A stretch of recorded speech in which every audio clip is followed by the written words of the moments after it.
እኮ የለም።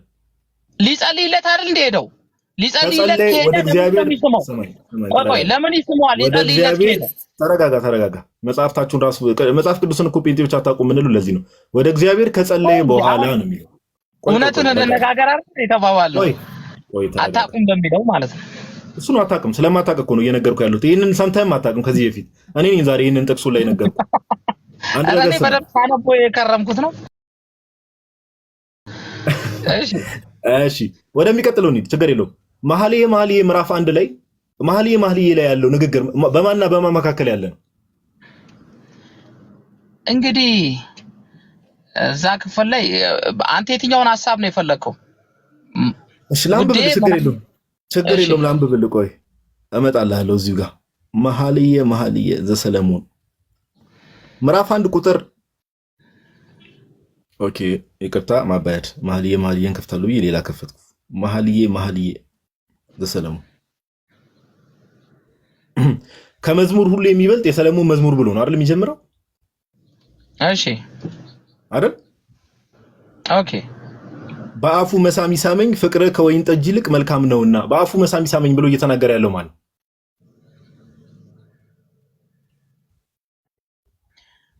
ኦኬ እንግዲህ እኔ እሱ ጋር በደንብ የተረዳሁት ነገር የለም።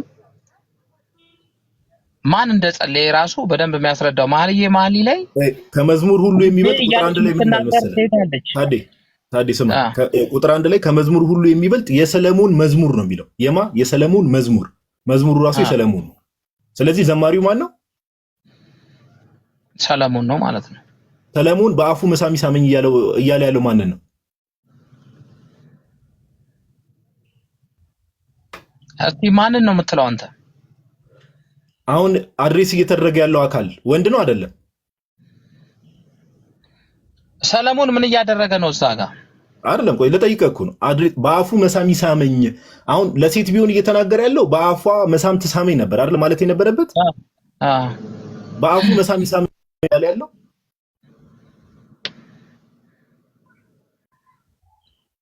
ሰሎሞን ምንድነው እያደረገ? እየጸለየ ነው? እየዘመረ ነው? በአፉ መሳም ይሳመኝ ብሎ እየዘመረ ነው ሰሎሞን።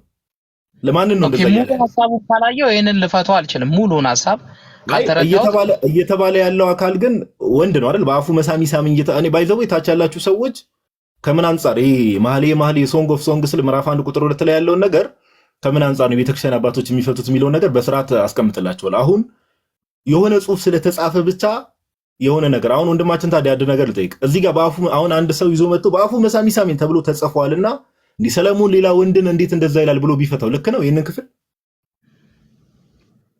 እንግዲህ የክፍሉ አረዳድ ምን እንደሆነ ሐሳቡን አውቀ ነው ይሄንን መረዳት እና መተንተን ያለብን እንጂ በአፉ መሳም ይሳመኝ ስላለ ቀጥታ ዳይሬክት ወደሆነ ነገር ላይ መውሰድ የለብንም። አሁን የኔም ፖይንት በጣም ጥሩ። ታች ያላችሁ ሰዎች በደንብ ስሙ። ኦኬ የኔም ፖይንት ፕሩቭ ማድረግ የፈለኩት እሱ ነው። ወንድማችን በቃ ቀድምም የኤልሳንም ያነሳውለ ከምን አንፃር ነው መኃልየ ላይ በአፉ መሳም ይሳመኝ ብሎ ሲናገር ቃሉ ስለተቀመጠ ሳይሆን አንደኛ ንግግሩ በማንና በማን መካከል ነው።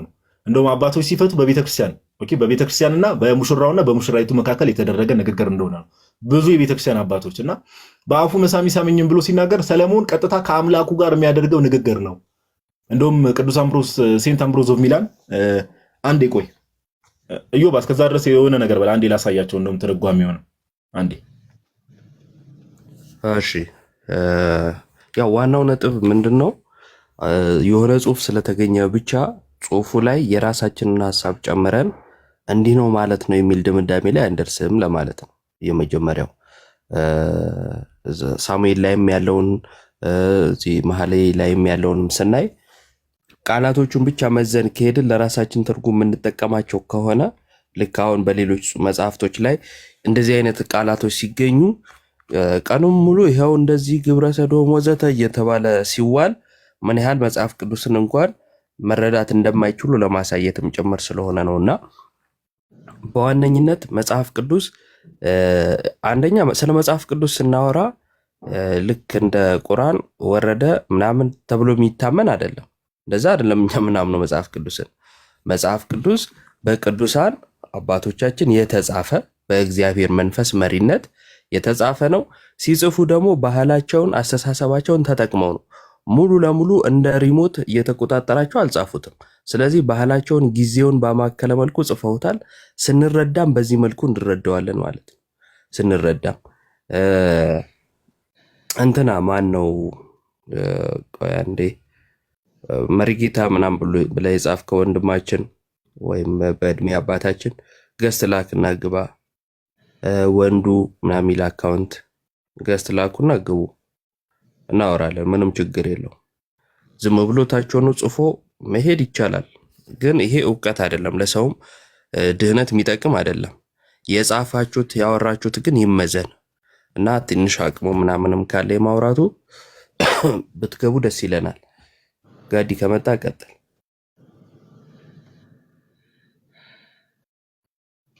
ያ ኢዮባ እንዳነሳው ፖይንቱ ምንድነው? እንደዚህ አይነት ነገሮች መጽሐፍ ቅዱስ ላይ ማሳየት ይቻላል። ኦኬ ሁለተኛ ነገሥት ምዕራፍ 4 ቁጥር 31 ላይ የኤልሳዕንም ታሪክ ለምሳሌ ቀደም ያነሳ ነው። ዋናው ፖይንት እሱ ነው። ማንሳት ይቻላል፣ ቀላል ነው። ኤልሳዕ በሕፃን ልጅ ላይ ተጋደመ፣ አይኑን በአይኑ አፉን በአፉ አደረገ፣ እጁን በእጁ አደረገ። ከዛ የዛም ሕፃን ልጅ ገላ ሞቀ ይላል። አሁን ይህንን ሙስሊምም ሆነ የሆነ ሌላ ሰው ብታሰኝ እንዴ ነብዮቻችሁ ነቢያቶች ብለው ነው ጥያቄ የሚያነሱት አየር ላይ። ግን ከምን አንጻር ነው የሚለውን ነገር እንመለከታለን። ኦኬ ስለዚህ የሆነ ነገር ስለተጻፈ ብቻ እንደው ኦርቶዶክሳውያን እኔ አንድ ነገር መናገር የምፈልገው ነገር ላይክ ርዕሱን እንቀጥለዋለን። ግን እንደው ዛሬም ድረስ የሆነ ገድል ላይ የሆነ ጽሑፍ ተገኘ ተብሎ የሚደነግጡ ሰዎች እኔ ግራ ነው የምታጋቡ። ይቅርታ አድርጉልኝ ነው ወላዲተ አምላክን ነው የምላችሁ። ከምን አንጻር ነው የተጻፈው የሚለው ነገር ኢትማተርስ ኦኬ የሆነ አካልን ሳመው ተብሎ የሆነ ነገር ስለተጻፈ ምን ለማለት ነው? ሲጻፍስ ምን ለማለት ነው? ለምሳሌ በአፉ መሳም ይሳመኝ የሚለውን ላንብብላችሁ እና ተረጉምላችኋለሁ። እንዲህ ይላል አምብሮዞቭ ሚላን መኃልየ ምዕራፍ 1 ቁጥር 2 ላይ ያለው ማለት ነው። ኦኬ መርጌታ ሰረቀ መግባት ይችላሉ። ተደብቀው የሆነ ቦታ ከሚያወሩ መግባት ይችላሉ። ሰረቀ ትክክለኛ ስማቸው ነው እንዴ ወይ ሰረቀ ነው? ኦኬ ሰረቀ ነው ይጠብቃል። ሰረቀ መርጌታ ሰረቀ ይግቡ። እሺ ላንብብላችሁ። እንደዚህ ይላል አምብሮዞቭ ሚላን እንደዚህ ይላል therefore such a soul also desires many kisses of the word ኦኬ በቃል በወልድ መሳምን ነፍሳችን ተሻለች so that she may be enlightened with the light of the knowledge of God በአምላክ ዕውቀት እንድትጎበኝ ወይ ደግሞ enlightened እንድትደረቅ በእግዚአብሔር ወልድ ወይ ደግሞ word of God በሚባሉ መሳምን ተሻለች ይላል። ከዛስ for this is the kiss of the word ኦኬ በወልድ መሳም የሚባለው ነገር ይሄ ነው I mean the light of holy knowledge። ስለዚህ በአፉ መሳም ይሳመኝ ብሎ ጠቢቡ ሰለሞን በሁለት መልኩ ይነገራል። በሙሽራው ክርስቶስ ኢየሱስና በቤተክርስቲያን መካከል የተደረገ ንግግር አንደኛ አባቶች በዛ መልኩ ነው የሚፈቱት። ሁለተኛ ደግሞ ከተባለ ጌታችን ኢየሱስ ጠቢቡ ሰለሞን ከአምላኩ ጋር ያደረገው ንግግር ነው። በቃ ዛሲት በዛ መልኩ ነው የሚፈታው። ለምን በአፉ መሳም ይሳመኝ ሲል ጥበብን ነው። በቃ ጥበብን ይግለጥልኝ ነው። ይኸው ቅዱስ አምብሮዝ እንዳለው ኦኬ ኢንላይትንድ እንደሆነ ላይት ኦፍ ዘ ሆሊ ናውሌጅ ያንን ዕውቀት እንዳውቅ ነው። በቃ ግን የሆነ ቃል ተጻፈ ተብሎ እንደው ይሄ በአፉ ጠቢቡ ሰለሞን ተመሳሳይ ጾታ ጋብቻን ይደግፋል እንበል በአፉ መሳም ይሳመኝ ስላለ እንበል ቃል በቃል የተጻፈው ገድል ላይም ሆነ ሌሎች ገድላት ላይም እንዲህ መሳም እንደዚህ አይነት ነገር ሲባል ኮንቴክስት ማተር ያደርጋል። ሁለተኛ ደግሞ ሞስትሊ የሚሆነው ኢዮባ እንዳለው ከባህል ከምናምን ጸሐፊዎቹ ሲጽፉ የነበሩበት ባህል አለ፣ ብዙ ነገር አለ። ኦኬ ከዛ አንፃር ነገሮችን እንመዝናለን። ሞስት ኦፍ ዘ ታይም ግን ከዕውቀት አንፃር ነው። አምላካችን ኢየሱስ ክርስቶስ ለምሳሌ ቅዱሳን ሄዶ ሳማቸው ሲባል ዕውቀትን ጥበብን ገለጠላቸው ከማለት አንፃር ይፈታል። መጽሐፍ ቅዱስ ላይ ያለ ነገር ስለሆነ ዛሲት እና ይሄንን የሆነ ገድል ላይ ካሁን በኋላም የሆነ ገድል ላይ የሆነ ነገር ተገኝ ምን ያስደነግጣል? ወንድማችን ኦር እህቴ ገድል ላይ ነው እንደ ሃይማኖታችን የተመሰረተው አይደለም። ኦኬ ገድላትም እንዴት እንደሚታዩ እንዴት እንደሚፈቱ ቤተክርስቲያን የራሷ መንገድ አለ። አባቶችን መጠየቅ መምህራን መጠየቅ ዛሲት ግን ገድል ላይ አይደለም ሃይማኖታችን የተመሰረተው። የሆነ ገድል ላይ የሆነ ጽሑፍ ስለተገኘ ቤተክርስቲያን ምንም አትሆንም፣ ክርስትናው ምንም አይሆንም፣ ኦርቶዶክሲ ምንም አይሆንም። ኦኬ ይሄን ነገር ቲክቶክ ላይ ያላችሁ ብዙዎቻችሁ እንኳን ይሄን አንደርስታንድ ታደርጋላችሁ። ግን ይሄን ነገር የምንናገረው ምንድነው ኤቭሪ ታይም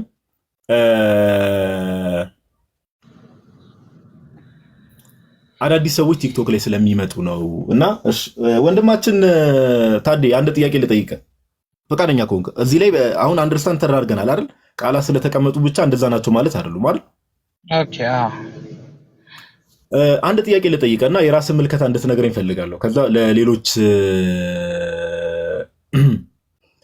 አሁን ባለንበት ዘመን ታዴ በአዲስ ኪዳን ማለት ነው። እሺ ለምሳሌ ቅዱሳኑ አሁን በእኛ ቤተክርስቲያን ለምሳሌ አቡነ ተክለ ሃይማኖት የተቀበሩበት ቦታ አለ።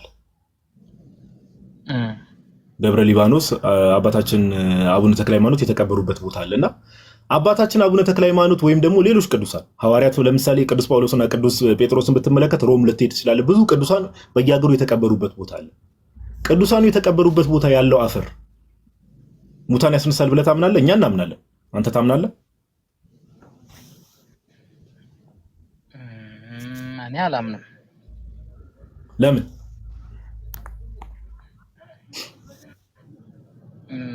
ማላምንበት ምክንያት አንደኛ ቅዱሳን ለመሆናቸው ማረጋገጥ አለብን። ማረጋገጫ ያስፈልጋል። አይ ቅዱሳን ናቸው ብለን አስዩ የምናደርግ አሁን እኛ አቡነ ተክለ ሃይማኖት ከኛም አልፎ በግብጽ ቤተክርስቲያን በሌሎች ይኸው ቅዱስ ጴጥሮስና ቅዱስ ጳውሎስን እኮ ምሳሌ አድርጌ ወሰድኩልህ። ቅዱስ ጳውሎስና ቅዱስ ጴጥሮስ የተቀበሩበት ቦታ አፈሩ ሙታን ያስነሳል ብለህ ታምናለህ? እኔ በምን ኮንቴክስት እንደሆነ እንትን ባለ እኔ ግን አላምንም። ለምን አታምንም? የቅዱሳን የሞቱበት አፈር ሰው ያስነሳል ብዬ አላምንም። ለምን? አጥንትስ ቢሆን ያ አጥንት እንኳን ያው አካሉ ነበረ ብዬ አስባለሁ። ያ ሰው የእግዚአብሔር ጸጋ የነበረበት አካል ሊሆን ይችላል ብዬ አምናለሁ። እሱ እንጂ አፈሩ ምንም ያገናኘው ነገር ይችላል። በአፈሩ በኩል ለውጥ አይመጣም ነው ሐሳብ? አሁን አጥንቱ ሊሆን ይችላል ብዬ አምናለሁ። ያ ሰው ጻድቅ ሰው ከነበረ በዛ እንትን ቢጸለይ ወይንም አምኖ ያን ሰው እንትን ቢል ሊሆን ይችላል ብዬ አምናለሁ። ለምን ያ ሰው ንዕማን ወደ ሀገሩ ሲመለስ አፈር አስጭኖ ተመልሷል አይደለ? ንዕማር ኦኬ። ለምን እንዳንተ ሐሳብ አፈር ጥቅም ከሌለው አሁን እሱ አፈሩ ይጠቅመኛል ብሎ አይደለም። እንደውም ንዕማርን ማነው ንዕማር በለምጽ የተመታው ሰው ማለት ያስጫነው ታዲያ ለምንድን ነው ካልጠቀመው? ለምጽ የነበረበት ሰው ነው አይደል? ያወራልኛል እሱ ሰው የተፈወሰው እኮ ካልጠቀመው ለምን አስጫነው? ውሃ ውስጥ እሱ ላይ አይደለም ጥያቄ። ካልጠቀመው አፈሩን ለምን አስጫነ ነው? በምድሪቷ ላይ ስላለው ክብር በመደነቅ እንጂ አፈሩ ይፈውሰኛል ብሎ ይዞ ሄደው። አውጣና አውጣው ጥቅሱን። ምን ይዞ ሄድ? ውሃውን ይዞ ይሄድ። አውጣና ሳይኝ ጥቅሱን። አፈር ምድሪቷ ላይ ያለው አፈር ነው የተቀደሰ። አሁን እኛ ኢትዮጵያኖች የተቀደሰች ምድር ብለን እስራኤል እንሄዳለን አይደል? እንደዛ ነው ያሰበው እሱ። ታዴ አውጣና አሳየኝ። አፈሩን ይዞ ሄደው ለምንድን ነው ብለህ ታስባለህ አንተ? የኔን ሐሳብ ካሳየህም በኋላ እነግርሃለሁ። አውጣው እስኪ ጥቅሱን። እኔ አሁን ምንም አይጠቅመውም ብዬ አሰብኩኝ። ቆይ ታዲያ አንዴ እዮባ ትቀጥላለህ። መሀል ላይ አንድ ያነሳው ፖይንት አለ እዮባ፣ አያይዘህ እንድታነሳልኝ የፈለኩት አካባቢው የተቀደሰ ነው ብሎ ስላሰባለና እኛ ለምሳሌ እስራኤል ሄደን ሰምተህ ቅዱስ ቦታ። ስለዚህ እስራኤልም ሄደህ አፈር ታመጣለህ ማለት ነው። በዛው ጠይቀልኝ እዮባ። ለምሳሌ ቅዱስ ቦታ ክርስቶስ ኢየሱስ ተወልዶ ያደገበት የተመላለሰበትን ቦታ ሰው ይጎበኛል አይደል? ሲያምን ደግሞ በቃ ይሄ ቦታ ኢየሱስ የረገጠው ቦታ ነው ብሎ አምኖ የሆነ ነገር ይዛል። እኔ ግን በእኔ እምነት ደግሞ ይሄንን አልይዝም። እኔ ለምሳሌ እኔ አሁን በእኔ እምነት ሰው ይይዛል፣ አንተ ግን አትይዝም። ሰው ይይዛል፣ አንተ ግን አትይዝም። አንዳንድ ሰው ይሄ የረገጠበት ቦታ በቃ ይጠቅመኛል ብሎ አፈሩን ሰብስቦ ሊሄድ ይችላል። ስህተት ነው ባረጉ። እንግዲህ ኢየሱስ ረገጠው ወይንም ደግሞ የሆነ አንድ መልአክ ረገጠው ብዬ ያንን ቦታ አፈሩን ይዤ ብሄድ እኔ ይጠቅመኛል ብዬ አላምንም። ለምሳሌ እማምነው ራሱ ጌታ በመንፈስም ይሁን እንዴትም ያገኘኝ ነው ማምነው። ስለዚህ ስህተት ነው ስህተት አይደለም። በቀጥታ ታዴ አንዴ በቀጥታ መልስ። ስህተት ነው ስህተት አይደለም። የነዛ ሰዎች እንደዛ ማድረግ ስህተት ነው ብዬ አምናለሁ። እሺ የንዕማን አውጥተህ ታሳየኛለህ? ንዕማን አፈር ይዞ ይችላል። እሺ እኔ ጥያቄ ማሳየት ትችላለህ ወይስ አትችልም? ካለው ክብር አንጻር ነው ምናምን ላልከው ማለት ነው። ማሳየት ትችላለህ ወይስ አትችልም? ባጭሩ ሲጀመር እኮ ሶሪያ አህዛብ እኮ ነው እሱ ድኖ ሄዷል። ጥያቄ ማሳየት ትችላለህ ወይስ አትችልም ነው? ስለተፈወሰ አፈር ይዞ ሄደ። ታዴ ስለተደረገው ነገር አልጠየቅኩም። እሱን እናውቃለን። እኔ ነኝ እኮ ያነሳውልህ። አሁን ጥቅስ አውጣ ብለህ ማውጣት ትችላለህ ወይስ አትችልም? አዎ እችላለሁ ወይ አልችልም በለኝ፣ ወደ ቀጣዩ ለመሄድ ማለት ነው። የትኛውን ክፍል? ለምሳሌ አፈሩን የወሰደው ለቦታው ካለው ክብር ነው የሚል ጥቅስ አስቧል ብዬ አምናለሁ። እኔ እንደዛ ነው ያሰበው እንጂ ጥቅስ ታሳየኛለህ ወይ ነው የጠየቅኩ። ጥቅስ የለውም ከራስህ ነው፣ ችግር የለውም። ጥቅስ የለውም ማመን ስላልፈለግ ከራስህ አድርገኸዋል። እሺ አጥንት ቢነካ ወይንም አፈር ቢነካ የሞተን ሰው ምንም የሞተ ሰው ሊነሳ ይችላል ብዬ አላምንም ብለኸኛል። እሱን ጋዲ ያሳይህ። ጋዲ ቀጥል። እሷን አውጥተዋል ሊሆን ይችላል ብያለሁ እኮ እሱን አጥንቱን ያጻድቅ ሰው ሊሆን ይችላል ብለሃል ለካ አጥንቱን። እንዴት አጥንት ግን እንዴት? ቆይ ኢዮባ እንደው አጥንት ከምን? እሺ መጽሐፍ ቅዱሳዊ ጥቅስ ስጠን ሊሆን ይችላል ያልክበት። ያው እዛው ክፍል ላይ የሆነ ክፍል አለ፣ ቦታውን አላውቀውም እንጂ የተጠቀሙበት ክፍል አለ። ብሉይ ኪዳን ላይ ጴንጤዎች መጽሐፍ ቅዱስ ማለት ጀምሩ እንጂ ጴንጤዎች እኔ በአዲስ ኪዳን ብትመጡልኝ ደስ ይለኛል። ብሉይ ኪዳን ጌታ መጣው። ረጋ በለው። አሁን ኪዳን የዛሬ ስንት ዓመት ያነበብኩት ነው። ተረጋጋ። ምን አልከኝ መሰለ? በአጥንት ሰው ከሙታን ሊነሳ ይችላል ብዬ አምናለሁ አልክ። ጥቅስ ስጠን። የለውም ጥቅስ። እሺ ጥቅስ ከሰጠውክስ? ብሉይ ኪዳን ላይ ግን አለ ጥቅስ። ቦታውን ስለማላውቀው እንጂ ብሉይ ኪዳን ላይ እሱን እኮ መጽሐፉን አታውቁም እኮ ጴንጤዎች። መጽሐፍ ቅዱስ ዝም ብላችሁ ተሸክማችሁ አትሂዱ የምንለው ለዚህ ነው። መጽሐፉን አታውቁትም። መጽሐፍ ቅዱስ ብላችሁ ዝም ብላችሁ ቆይ ረጋ በል ማይከል። አሁን እኮ አዲስ ኪዳን ላይ ነው ያለ ነው። እናንተ ብሉይ ኪዳን ላይ ምን ታደርጋላችሁ? አዲስ ኪዳን ላይ ነው ያለ ነው። በጣም ጥሩ። ለትምህርታችን የተጻፈው ችግር የለውም እመጣላለሁ። በብሉይ ኪዳን እኔ ኦርቶዶክስ ስለሆንኩ ጥቅሱን አውቀዋለሁ። ያዝ ለሌላ ጊዜ ትምህርት እንዲሆንልህ። ኦኬ ሁለተኛ ነገሥት ምዕራፍ 13 ቁጥር 20 እና 21 ላይ ታገኘዋለህ። የኤልሳን ታሪክ። እሺ ኤልሳ ከሞተ በኋላ ሰዎች ሰውን ሊቀብሩ፣ ታች ያላችሁ ሰዎችን በደንብ ስሙ። ሁለተኛ ነገሥት ምዕራፍ 13 ቁጥር 20 እና 21 ላይ ኤልሳ ከተቀበረ በኋላ የሆኑ ሰዎች ሰው ሊቀብሩ ተሸክመው ይሄዳሉ። ከዛ ጠላት ሲመጣባቸው ሬሳውን ወርውረው ይሄዳሉ። ልክ ሬሳውን ወርውረው ሲሄዱ ስሙኝ በደንብ ሬሳውን ልክ ወርውረው ሲሄዱ ኤልሳ የተቀበረበትን ቦታ ኤልሳን አጥንት ነካ፣ ብድግ ብሎ ተነሳ። ያ የሞተው ሰው ኤልሳ ከሞተ በኋላ ነው አይደለ ይሄ ነገር የተፈጠረው? በጣም ጥሩ። እኛ ኦርቶዶክሳውያን እንደዚህ ነው። መጽሐፍ ቅዱስን የሰጠችን ቤተክርስቲያን ናት። ለሌሎች ሰዎችም መጽሐፍ ቅዱስን የሰጠች ቤተክርስቲያን እንደመሆኗ መጽሐፍ ቅዱስን በደንብ እናውቃለን። እኔም ትክክል ነኝ እኮ አይደል እንዴ? አይ አታውቀውም፣ ጥቅሱን አታውቀውም፣ የቱ ጋር እንዳለ አታውቀውም። አሁን አሳየን ስንል ጥቅስ የለውም ብለህ ስትል ሁለተኛ ጥያቄ ልጠይቅ። ሰማኝ በደንብ ችግር የለውም። ዛሬ ችግር የለውም። ታዲያ እንሸጋገር። በአዲስ ኪዳን የተቀደሰ ቦታ አለ?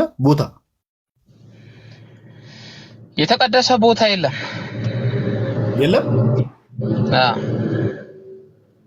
ታች ያላችሁ ሰዎች በደንብ ስሙ። ጥያቄ ምን ነበረ?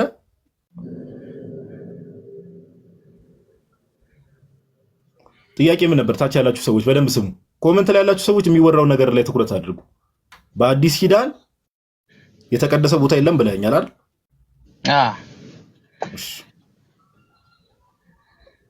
ታዴ ጎበዝ ሰው ነው። ዛሬ በጣም ብዙ ነገር ትማራለህ። እሺ መጽሐፍ ቅዱስ ልክፈትልህ። ሁለተኛ ጴጥሮስ ምዕራፍ 1 ቁጥር 18 ላይ እንዲህ የሚል ነገር አለ። ቆይ ኮሜንት ኦፍ ላድርግ። አይ ቲንክ ሰው እያዘናጋ መስለኝ። ታብታብ አድርጉ። ታች ያላችሁ ሰዎች ታብታብ አድርጉ። ኦኬ ሁለተኛ ጴጥሮስ መልእክት ምዕራፍ 1 ቁጥር 18 ላይ እንደዚህ ይላል። አንብብልህ። እሺ ቁጥር 17 ላይ እንደዚህ ይላል። ሁለተኛ ጴጥሮስ ምዕራፍ 1 ቁጥር 17 ላይ እንደዚህ ይላል። ከገናናው ክብር በእርሱ ደስ የሚለኝ የምወደው ልጄ ይህ ነው የሚል ያ ድምፅ በመጣለት ጊዜ ከእግዚአብሔር አብ ክብርና ምስጋናን ተቀብለዋልና ይላል አይደል? ቁጥር 18 ላይ እንደዚህ ይላል ጴጥሮስ እኛም በቅዱሱ ተራራ ከእርሱ ጋር ሳለን ይህን ድምፅ ከሰማይ ሲወርድ ሰማን አለ አይደል?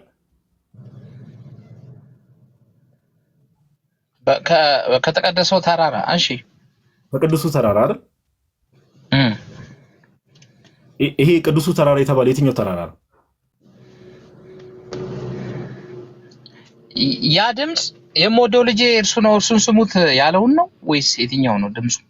ቁጥር 17 ላይ ከገናናው ክብር በእርሱ ደስ የሚለኝ የምወደው ልጄ ይህ ነው የሚል ያ ድምፅ በመጣለት ጊዜ ከእግዚአብሔር አብ ክብርና ምስጋናን ተቀብሏልና እኛም በቅዱሱ ተራራ ከእርሱ ጋር ሳለን ይህን ድምፅ ከሰማይ ሲወርድ ሰማን።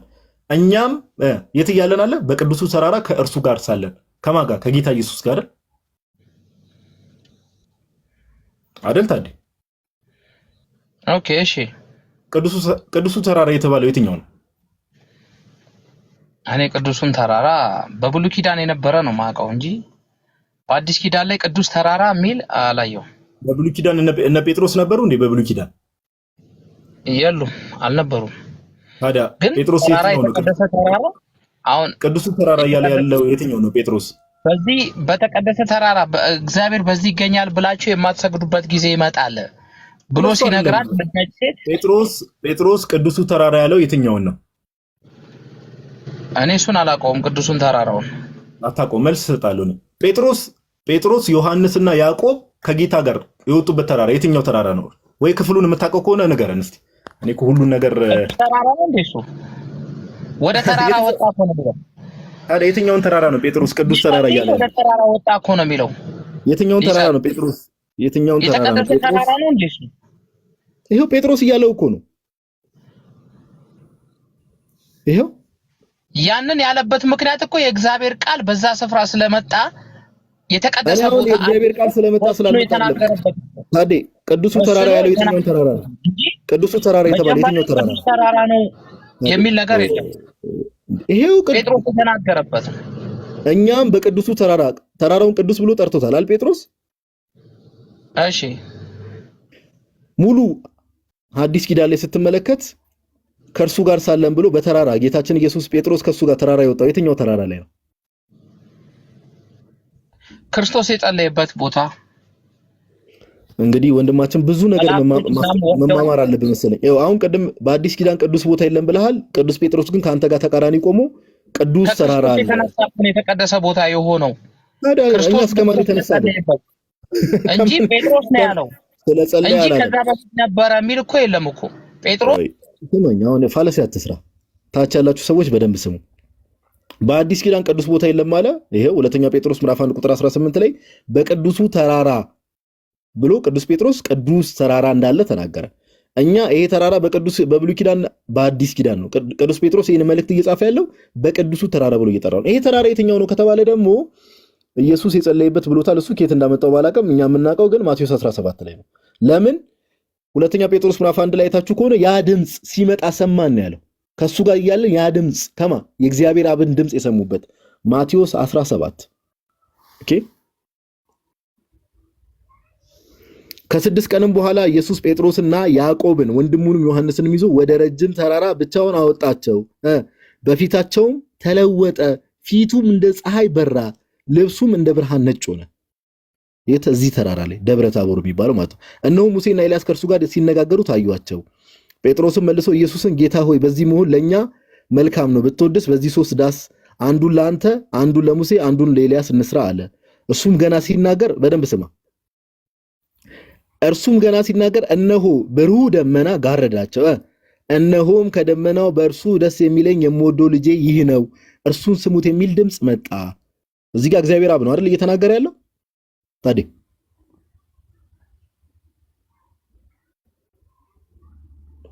ማይክን ኦን አድርግ።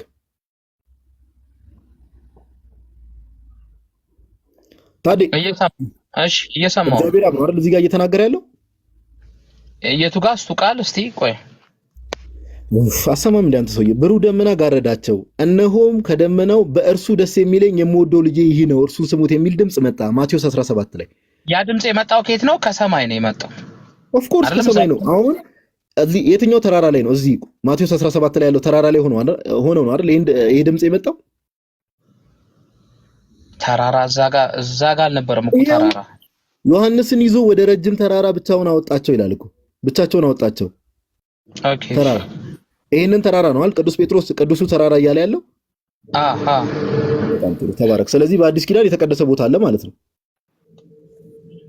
ጴጥሮስ ብሎታል ያንን ቦታ። ለምን? ክርስቶስ የተገኘበት የጸለየበት የእግዚአብሔር ድምጽ የመጣበት ቦታ አንተ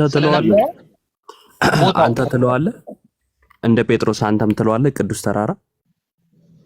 አሁን ለኔ እሱ ተራራ ምንም የሚጠቅመኝ ነገር የለም። ለዛ ትለዋለህ ወይ ነው እኔ ጥያቄ። ይጠቅማል አይጠቅምም ብዬ አልጠየቅኩም። በሰዓቱ እነሱ ተጠቅመውበታል። አንተ አሁን እንደ ጴጥሮስ ትለዋለህ ወይ ነው ያልኩህ። እለዋለሁ ወይ አልለውም? ያን ቦታ ቅዱስ ተራራ ተብሏል። ጴጥሮስ ብሎታል። እዛ ቦታ ላይ ስደርስ አንተ ትለዋለህ ወይ ያለው ብዬ አስባለሁ እንጂ ቦታው ለኔ ቅዱስ ተራራ ነው ብዬ እኔን ይጠቅመኛል ብዬ የሰው ልጅን ይጠቅማል እንደ ጴጥሮስ። እኔ በጣም የምጠላው ነገር ሰው ያልተባለውን ሲያወራ ነው። የጠየቅኩን ብቻ አውራ። ፕላስ ደግሞ ያልተጠየቅከው ነገር ላይ ዝም ብለህ አታውራ፣ ለመግባባት ማለት ነው።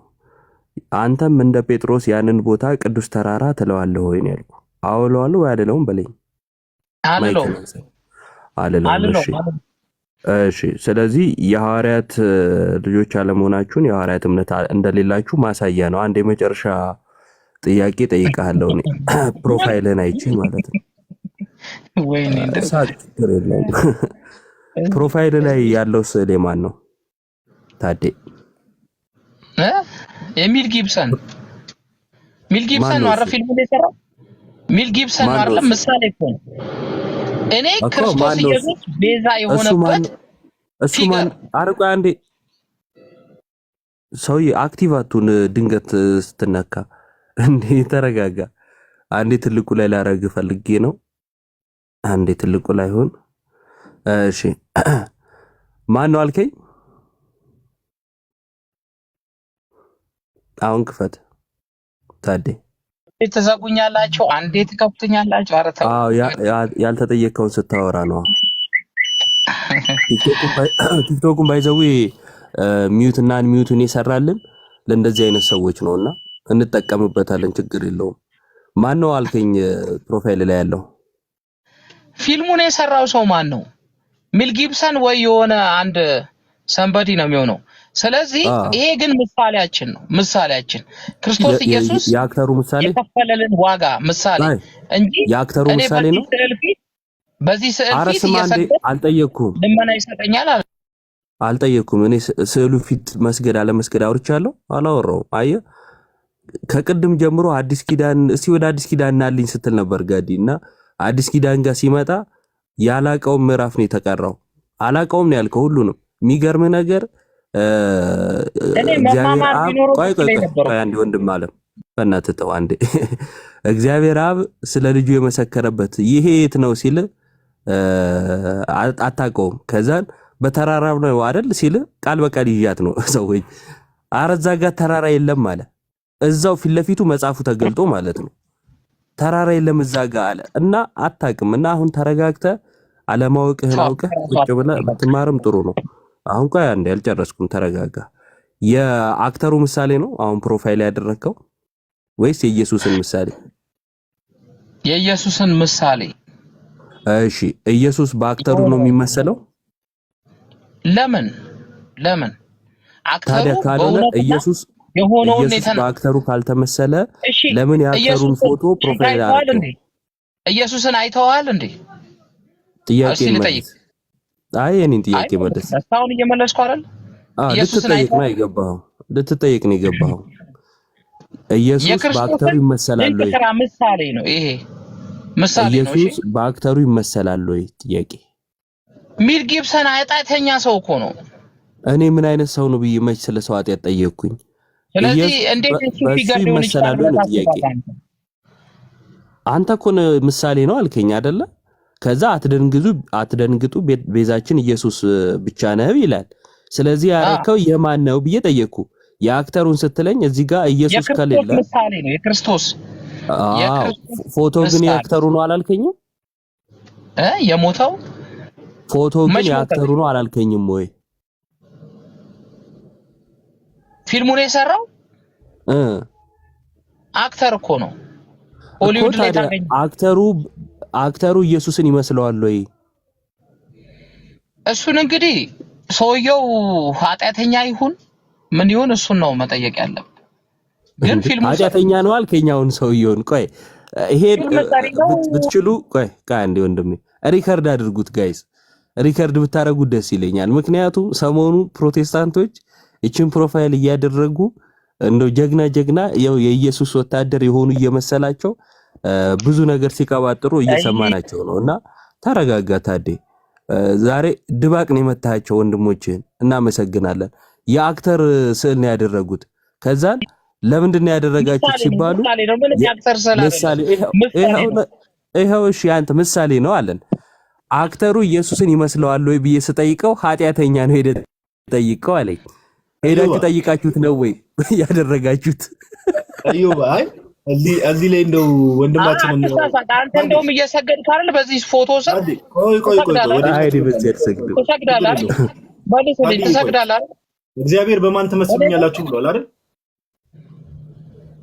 ያዝ እንግዲህ እግዚአብሔር በማን ትመስሉኛላችሁ ብሏል አይደል? ከየት አምጥተህ ነው የሳልከው ይህን ስዕል? የክርስቶስን ድንቅ ስራ የሚያስረዳ ስዕል ነው ይሄ። ስዕሉን ከየት አመጣው? ሲሰቀል የተሳለበት ስዕል ነው ይሄ። ከየት አመጣው? ግን ለስዕሉ አልሰግድም ነኝ። ከየት አመጣው ስዕሉን? ስዕሉ መርካቶም ታገኘዋለህ እኮ ስዕሉን እንዴ። እኔ እኮ ጴንጤዎች መጨረሻ አዩባ የሆነ ጊዜ ትዝ ይላል 5 ኪሎ መጽሐፍ ቅዱስን ከየት አመጣው ሲባል ገዝቼው ነው እንዳለው ፍጻሜ ይሄ ነው እኮ። አባቴ የሌለው ልጅ አባቱን አይጠቅስም፣ ነጋዴ ነው የሚጠቅሰው። ማንዬ ታዲያ ለነበረን ቆይታ እናመሰግናለን ወንድሜ፣ እግዚአብሔር ያክብርልን። ሰላም ዋል። እሺ ስማ፣ አባቴ የሌለው ልጅ ነጋዴ ነው የሚጠቅስብህ፣ አባቶቹን አይጠቅስብህምና። አይ ምንድነው መሰላችሁ የመጀመሪያው መጽሐፍ ቅዱስን ከላይ ጀምሮ አሁን በተወራው ነገር ዋናው እንዳትረሱ። የመጀመሪያው ነገር የሆኑ መጽሐፍቶች ላይ ጽሁፎች ሲገኙ እንዴት እንረዳቸዋለን? ለምሳሌ ሳመ ምናምን የሚሉ ነገሮችን ብናገኝ እንዴት እንረዳቸዋለን የሚለውን አነሳንና እሱን አየን። መረዳታችን ከክፍሉ አውድ አንጻርና እንዴት ነው ያ የተገለጸው እንጂ ቃል በቃል ወስደን ይሄ ማለት እንዲህ ነው እንደማንል ተማመንን ማለት ነው። ለወደፊቱም እንደዚህ አይነት ነገር አታድርጉ ማለት ነው ፕሮቴስታንት ወንድሞቻችን። ቀጠልንና ስለ ተአምራት ተነሳ። በአፈር ላይ አፈር ቢነካው የቅዱስ ሰው መቃብር ቦታ ያለ አፈር ቢነካው አንድ ሰው ከሞት ይድናል ወይ? አይ አይድንም አለ። አጥንትስ ሊድን ይችላል አለ። ለሱ ማስረጃ አለ ወይ ሲባል የለውም። ለምንድን ነው ሊድን ይችላል ያለው? ያችን የነገስቷን ሰምቷታል የሆነ ጊዜ እሱን ያመጡብኛል ብሎ ስለፈራ ነው ሊድን ይችላል ያለው። ጥቀስ ሲባል ግን አልጠቀሰም። አላነበበም ማለት ነው። ግን ምን እያለ ነበረ? እስቲ አዲስ ኪዳን ላይ ኑልኝ፣ ብሉይ ኪዳን ላይ ቆማችኋል እናንተ አለ። ብሉይ ኪዳን በሌለበት አዲስ ኪዳን የለም። በነገራችን ላይ ብሉይ ኪዳን በሌለበት አዲስ ኪዳን የለም። ክርስቶስም ሲመጣ ብሉይ ኪዳንን ጠቅሶ ነው አዲስ ኪዳንን የሰራው። ብሉይ ኪዳን ጥላ ነበረ፣ አዲስ ኪዳን አካል ነው። ጥላ የሌለው አካል የለምና ማለት ነው። ስለዚህ ብሉይ ኪዳንን ተው የሚሉት ዕውቀት ስለሚያንሳቸው ስለማያውቁ እንጂ መጽሐፍ ቅዱሱ ብሉይ ኪዳንን ተው ስላለን አይደለም። በነቢያትና በሐዋርያት መሰረት ላይ ታነጻችኋል ነው የሚለን። አይ በሐዋርያት ብቻ ነው አልተባልንም። በነቢያቱም በሐዋርያቱም መሰረት ላይ ታነጻናል። ሁለቱንም አስተባብረን እንይዛለን ማለት ነው። ከዛ ወደ ስዕሉ ታሪክ መጣን። ለምንድን ነው ወደ ስዕሉ ታሪክ የመጣ ነው? ሰሞኑን አትደንግጡ ኢየሱስ ቤዛችን ነው ወይም ኢየሱስ ብቸኛ ቤዛ ነው የሚል ቻሌንጅ ነገር ጀምረዋል። ጥሩ ነው። እኛ ተቃውሞ የለንም። ኢየሱስ ክርስቶስ ቤዛ ነው የሚለውን አንቃወምም። አዎ ኢየሱስ ክርስቶስ ቤዛ ነው። ነገር ግን እቺን ለፖለቲካ ነው የሚጠቀሟት እንጂ የምርኛ ኢየሱስ ቤዛ አይደለም ስላልን አይደለም። ለማንኛውም እሱን ነጥብ እንተውና ወደ ስዕሏ ስንመለስ ከየት አመጣችኋት? ስዕሏን ከየት መጣች? አይ የአክተሩ ነው አለ። 2 ሰው ምናምን አውቃለሁ ነው 3 ሰው ጋር ይሄን ፊልም ይሰሩ መዳንሽ ሚዩት የተለያዩ ሰዎች ሰርተውታል። ይሄ የኢየሱስን የስቅለት እንትን ፊልም ማለት ነው። የትኛው ነው ኢየሱስን የመሰለላችሁ? አንዱን ቢል አንደኛውን ለምን ተውከው የሚል ጥያቄ መጠየቅ ፈልጋለሁ። እና ዞሮ ዞሮ ምሳሌ ነው አለ። ከዛ ኦኬ፣ ስለዚህ ምሳሌ ከሆነ ኢየሱስን ይመስለዋል ማለት ነው አክተሩ። አይ ኃጢአተኛ ነው እሱን ጠይቀው አለ። ይሄ ሁሉ ፕሮቴስታንት ያንን ኃጢአተኛ አክተር ሄደው ጠይቀውት ነው። እንግዲህ ኃጢአተኛ ያለው ራሱ ነው። እኛ የሰው ኃጢአት አንቆጥርም። ግን ሄደው ጠይቀውት ነው ፕሮፋይል ያደረጉት? አይደለም። እኛን ግን ምን ሲሉ እናውቃቸዋለን? ስዕል አትሳሉ ተብሏል። ስዕል መሳል ኃጢአት ነው፣ ጣዖት አምልኮ ነው በሚል ድምጻቸው አናቃቸው። ዛሬ ግን እነሱ እየተጠቀሙት ነው። ከዛ ማምለጫቸው ምን ሆነ? አይ እኛ ግን ለስዕሉ አንሰግድም አሉ። እኛም ለስዕሉ ባለቤት እንጂ ለስዕሉ አንሰግድም። ይሄው ልዩነት የለንም ማለት ነው። ላንተ አምልኮ ካልሆነ ለኔ አምልኮ የሚሆንበት ምክንያት የለም። አንድ ለስዕሉ ብሰግድ ራሱ መስገዴ ብቻውን አምልኮ አያሰኝብኝም። ምክንያቱም መጽሐፍ ቅዱስ ላይ ስግደትን ለቅዱሳን ለመላእክት ስለምናገኝ ማለት ነው። ከዚህ አንፃር ብትረዱት እውቀት የሌላችሁ እንደ እውቀት ሲኖራችሁ ብታወሩ ብትመጡ ሳይሆን ብታወሩ በየሚዲያው ስታወሩ እውቀት እንዳለው ሰው ነው። ስትጠየቁና ስትያዙ ደግሞ የላችሁምና እንደዚህ አይነት ቃላቶች እኛ ጋር ስለምትጠቀሙ ነው በእናንተው ቃላቶች ምናናገራችሁ። ለማንኛውም ግን አሪፍ ነገሮችን አይተንበታል ወንድማችን፣ እናመሰግናለን። ቃሎት ያሰማልን ይጎባ። እሺ መዳለ ሁሉም ሚል ዩዘር ኔም እንኳን ደህና መጣ ወር እንኳን ደህና መጣሽ። አምናሹር መዳለ ሁሉም እያወራ ከሆነ ሚዩት ነው። ፕሮቴስታንቶች ባይዘው አንድ ቁጥር ጻፉ ኮሜንት ላይ። ዛሬ እናንተ ቀን ነው። ይኸው ዋላ ብለናቸዋል። አንድ ቁጥር ጻፉ እስቲ። መጽሐፍ ቅዱስ ዕውቀታችሁን እንፈትሸዋለን፣ ሚዛን ላይ እናስቀምጠዋለን። መዳለ ሁሉም የሚል ዩዘር ኔም እያወራ ከሆነ አንድ ታዲያ ተናስተልኝ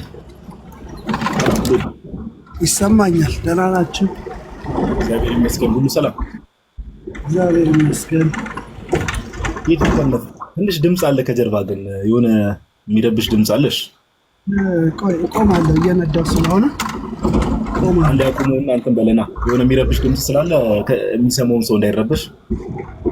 እሺ አንድ 5 ደቂቃ። እሺ 5 ደቂቃ። እሺ አንድ ቁጥር ጻፉ። ጴንጤዎች፣ ፕሮቴስታንቶች ግቡ እስቲ። መጽሐፍ ቅዱስን እንደናንተ አዋቂ የለም አይደለ? አንድ ቁጥር ጻፉ። ኑ ግቡ እስቲ።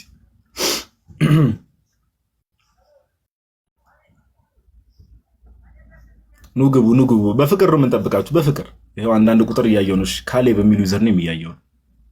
ኢንቫይት አድርጌያለሁ። ካሌብ የሚል ዩዘር ኔም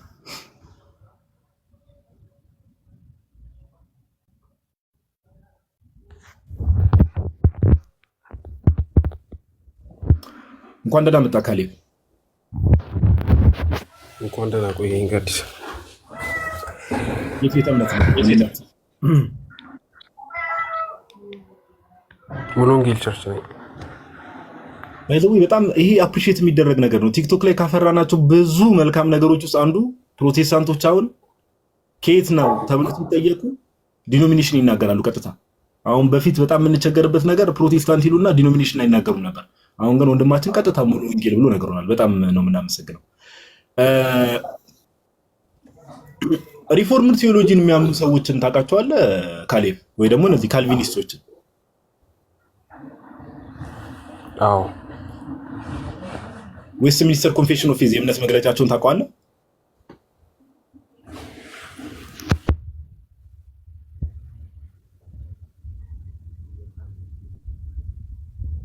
ካሌብ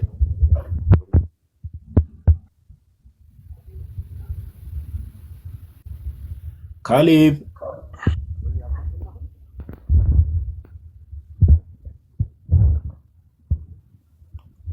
ካሌብ እያወራ እኮ ነው፣ አይሰማም። ምንድን ነው? ኤርፎን ነው? አምናሹር የማታውቀው ከሆነ ችግር የለውም። አላውቀውም ካልከኝ እኔ ወደሚቀጥለው ጥያቄ እደላለሁ። ግዴታ አይደለም ማወቅ። ይዘው አይ እያወራሁኝ ነው እኮ እንዴት እንዳልተሰማ አይደል ነው። ኦኬ ዌስት ሚኒስተር ኮንፌሽን ኦፍ ፌዝ ታውቀዋለህ? የእምነት መግለጫቸውን? አዎ ስለ ኢንዲቴል በዛ ደረጃ አላውቀውም፣ ግን ኖርማሊ አይዲያውን አውቀዋለሁ።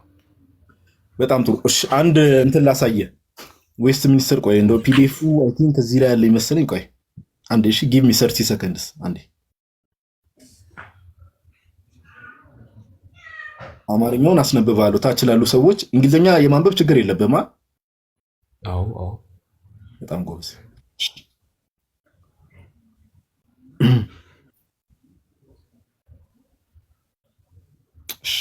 አንዴ ቆይ ጋይስ ታገሱኝ እሺ። ማቴሪያሉ ልክፈተው። ማይካችን እናጠፋለን። ታች ያላችሁ ሰዎች በደንብ የሚወራው ነገር ስሙ። እንግሊዝኛ ችግር የለውም። አማርኛው እዛው አነብላችሁና ከዛ በኋላ በደንብ እንትን ትላላችሁ። እሺ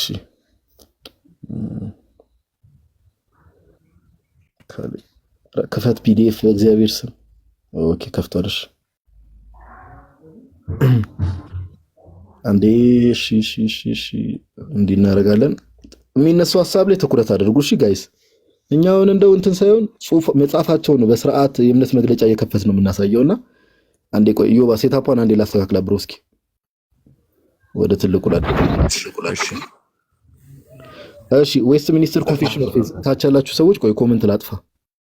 ዮባ ይታያል ጽሁፉ? ይታያል። እሺ ኮሜንት አንዴ ላጥፋ ቆይ በደንብ ስሙ። ዌስት ሚኒስትር ኮንፌሽን ኦፍ ፌዝ ላይ ቪዲዮም ሰርችበታለሁ። ቻፕተር 3 ላይ ጋድስ ኢተርናል ዲክሪስ የሚል አለ። ካሌባየው ኦፍ ጋድስ ኢተርናል ዲክሪስ ወይ ደግሞ የእግዚአብሔር ዘላለማዊ ድንጋጌዎች የሚል አለ። አይቾል እዛ ላይ ቁጥር 3 ላይ እንደዚህ የሚል ነገር አለ። እስቲ አንብበው ራስ እንግሊዘኛ እንትን ማይለ ከሆነ አንብበው ቁጥር 3 ላይ ያለው by the decree of God for the manifestation of his glory some men and angels are predestined unto everlasting life and others foreordained to everlasting days. ተርጉምልን ለሚሰሙ ሰዎች። ያው ስለ ፕሬዲስቲኔሽን ነው የሚያወራው። ያው ታችላሉ። እኔ ለተርጉምላቸው ችግር የለውም ካሌቤ እኔ ተረጉምላቸዋለሁ። ታች ያላችሁ ሰዎች ምን ማለት ነው? እኔ ጋዲ እኔ ቤተ እምነት ጋር ቸርች ነኝ ብዬ የለ ችግር የለውም ካሌቤ እመጣለሁ። ችግር የለውም ወንድሜ ችግር የለውም። ለምን እንዳነሳው መናገር ስለፈለኩ ነው። ታች ያላችሁ ሰዎች በደንብ ስሙ። ካልቪኒስቶች ሪፎርምድ ቴዎሎጂ ዓለም ላይ በጣም ብዙ ሚሊዮን ተከታይ ያላቸው፣ ኢትዮጵያ ውስጥም እንደዛው ብዙ ተከታይ ያላቸው እነዚህ ካልቪኒዝም መሰረት ያላቸውና ጋድስ ኢተርናል ዲግሪስ የእግዚአብሔር ዘላለማዊ ውሳኔዎች የሚለው ላይ እንዲህ ይላል። ካሌብ ያለውን ድጋሚ ላንብብና በአማርኛ ተረጉምላቸዋለሁ። by the decree of God for the manifestation of his glory some men and angels are predestined unto everlasting life and others foreordained to everlasting days. ይሄ ምን ማለት ነው? ኦኬ እግዚአብሔር ክብሩን ለመግለጥ ወይ ደግሞ for the manifestation of his glory አንዳንድ ሰዎችና መላእክት ለዘላለም ህይወት ቀድሞ ተወስኖባቸዋል። አንዳንዶች ደግሞ ለዘላለም ሞት። ምን አንዳንድ ሰዎችና መላእክት ለዘላለም ህይወት፣ አንዳንድ ሰዎችና መላእክት ደግሞ ለዘላለም ሞት። አማርኛውን ቆይ አንዴ give me a second እዚህ ጋር አሳያችኋለሁ ትርጉሙ። እሺ ቴሌግራም ላይ አንድ ፎቶ ነበረኝ አነሳሁት።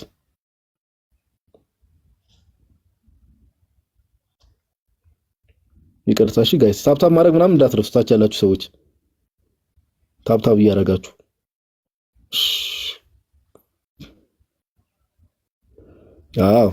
ምን ይላል መሰላችሁ? አማርኛው ላይ እዩ በእግዚአብሔር ድንጋጌ ለክብሩ መገለጫ አንዳንድ ለምን እንደሚደብ ዙም ላድርግ።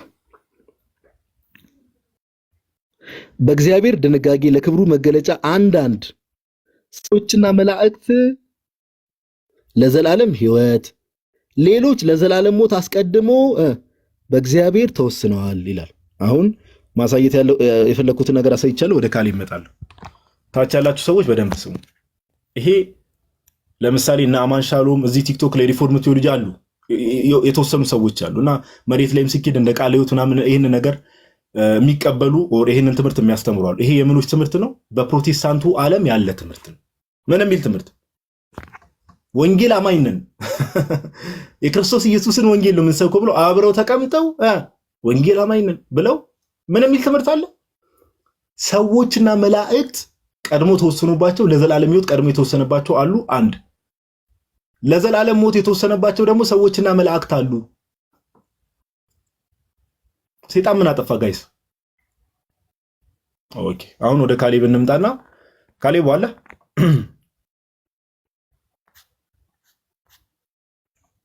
ካሌብ ፕሊዝ ካም ባክ። ክሮስ ቼክ ለማድረግ ፈልገው ከሆነ ችግር የለውም። እኔ ትክክለኛ ማስረጃ ነው ያሳየው። ዌስት ሚኒስተር ኮንፌሽን ኦፍ ፌዝ ላይ ነው። አሁን ካሌብ ቅድም የተናገረውን ነገር ሰምታችሁ ከሆነ ታብታብ አድርጎ ወደም ቅድም የተናገረውን ነገር ሰምታችሁ ከሆነ ስለኔ ቤተ እምነት ጠይቀኝ ያለ ወደ ሙሉ ወንጌል እንመጣለን፣ ችግር የለውም። ግን ካሌብ አንድ ኮንፊርም ያደረገልን ነገር በዚህ ወጣ። ካሌብ ወጣ።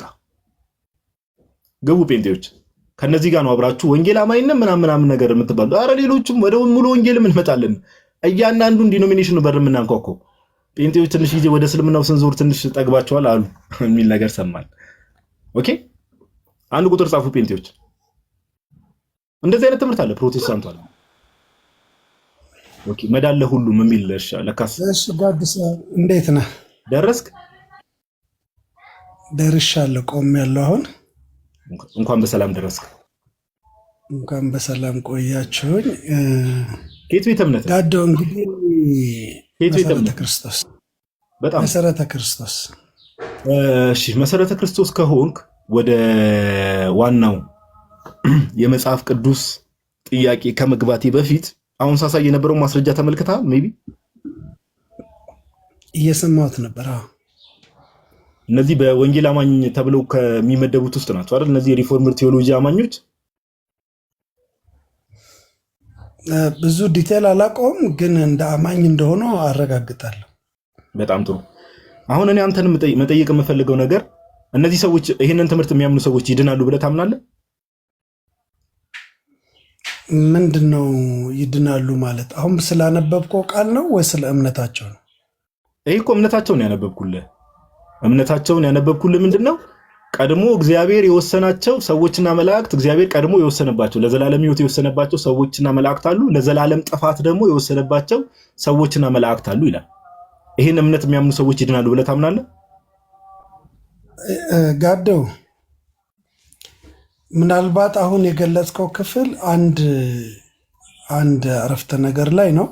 ምናልባት የእምነት መግለጫ ይቅርታ ወንድሜና አሁን ይሄ ላይ ምንድን የሚባለው ጎይንግ አራውንድ ዘ ቡሽ እንዳይሆንብን አላር ዙሪያ ጥምጥም መሄድ እንዳይሆንብን ብዙ ሰዎች ገስት ሪኩዌስት እየጠበቁ ስለሆነ ሰዓታችንን ለመጠቀም እንደዚህ የሚያምኑ ሰዎች ይድናሉ ብለህ ታምናለህ ወይ? እኔ ጥያቄ አዎ ወይም አይደለም። ቀላል እንትኑ እምነት አይደለም ነው። እኔ ደግሞ አይደለም ከማለቴ በፊት ሐሳቡ እምነት አይደለም ትምህርት እምነት መግለጫ እኮ ነው ያስቀመጥኩልህ። ወይስ ሚኒስተር ኮንፌሽን ኦፍ ፌዝ እኮ የእምነት መግለጫ እኮ ነው።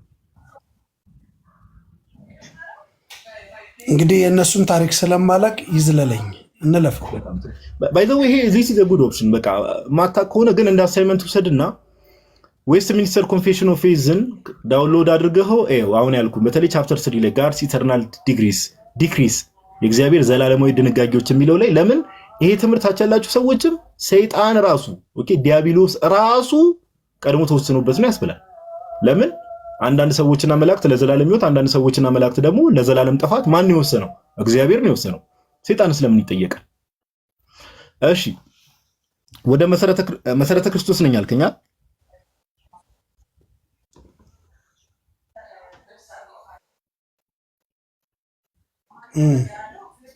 መሰረተ ክርስቶስ ቸርቿ መቼ የተመሰረተችው?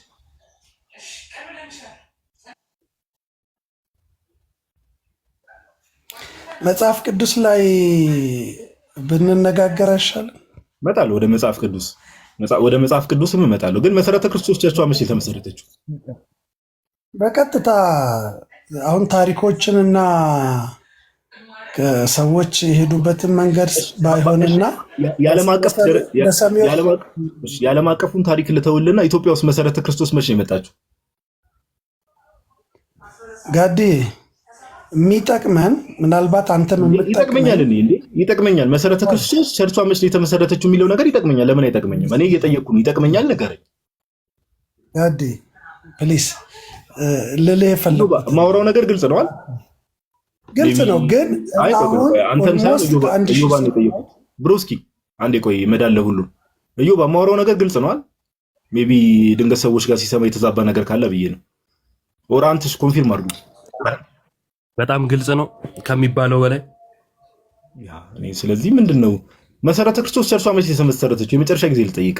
አላቅም ካልክ ችግር የለውም እንለፈው። እሱንም አላቅም በልኝ ወይ እሺ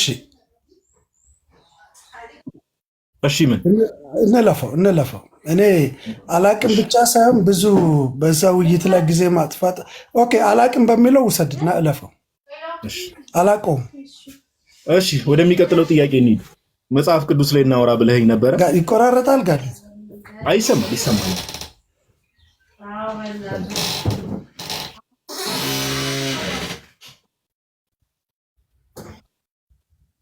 አለህ ወንድማችን የሆነ ድምፅ አለ ከጀርባ ይሰማኛል።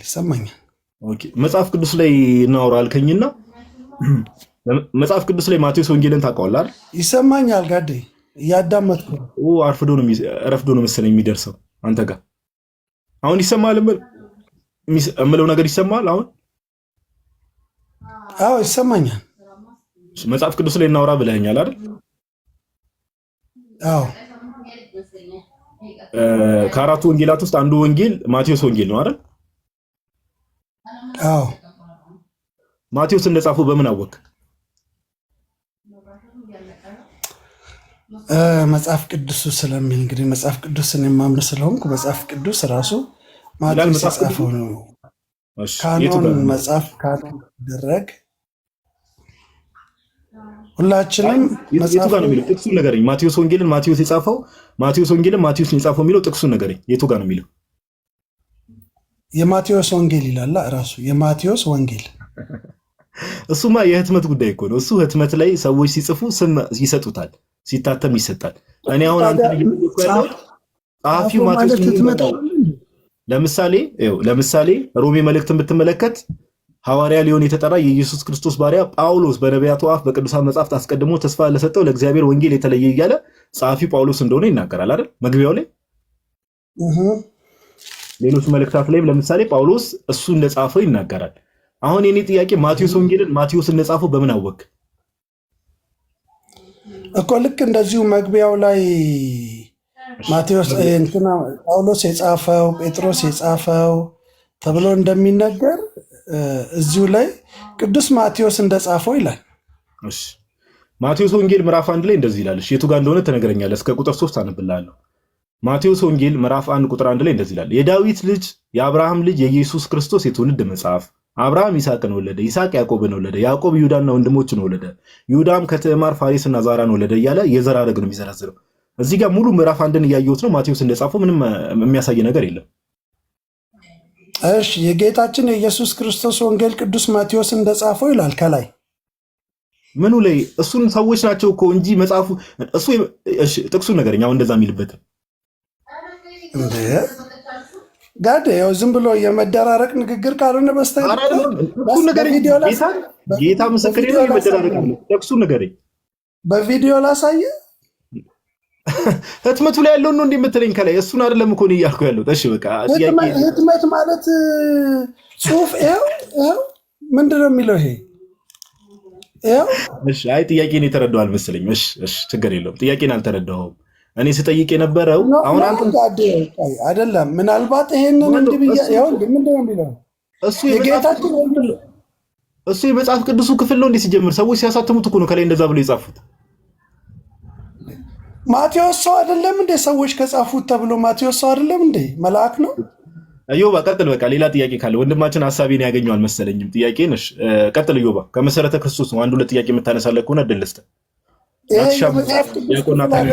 የምታስረዳኝ ጋድሳ ይችኑ ራሱ ይህንኑ ራሱ በዚሁ አጋጣሚ መጽሐፍ ቅዱስ ውስጡን መጥቀስ ያው መነሻው ምንድን ነው? ወይም የመጽሐፍ ቅዱስ እውነተኝነት የእግዚአብሔርን ቃልነት ያረጋገጠ ሰው ለእምነቱ ይገልጸዋል ነው አይደል? ይጠቅሰዋል ነው። ይሄ ለምሳሌ ያስከው የማርቆስ ወንጌልን ብለህ ነው አይከፈትከው ወንድማችን?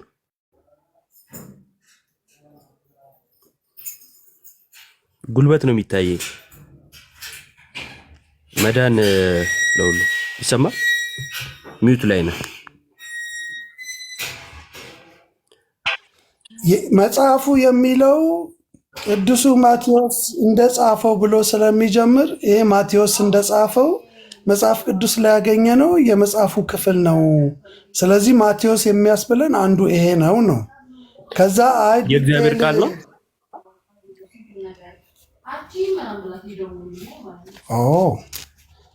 ጳውሎስ የጻፈው የሚለው የእግዚአብሔር ቃል ነው እንዴ? የጠየቅኩን መልስልኝ። የእግዚአብሔር ቃል ነው ወይ? አዎ የእግዚአብሔር ቃል ነው።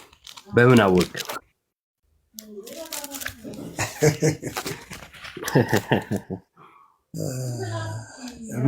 የማይመለስ ድንቅ ጥያቄ ነው እኮ የምትጠይቀኝ።